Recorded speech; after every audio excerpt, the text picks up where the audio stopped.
देवलोक होया बाद में 12 दिन छोड़ 12 साल तक देवता को प्रगटे नहीं।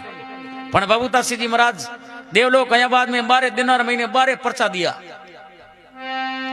जिक टाइम खत्म होया बुधवार की रात ने अपनी मां ने जार शयन रूप दर्शन दिया।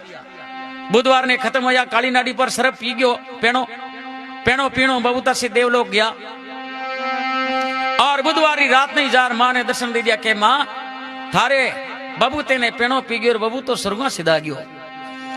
और मां अति सुनी उठिया जिक टाइम में ठाकर गोमन जी ने कहो जाओ काली नाडी केनी केनी भेजो समाचार मंगो मन ऐसो कई सपनो आयो है कि बबू तो देवलोक हो गयो।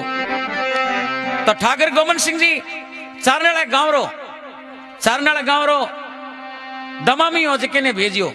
तो पहला टाइम तो ऊँटा रो साधन होता गाड़ियों कार कनबड़ा तोड़ तो हमें बापरिया पहला हाँ कोनी ऊंट माथे चढ़पोर और दमामी जावे तो काली नाडी रे रस्ते में ऊंट ने कालो नाग खावे जिक टाइम ऊंट खोड़न लाग गयो क्योंकि पग में सौदो चढ़ गयो बैजनो बंद हो गयो और जठी ऊंट पड़ियो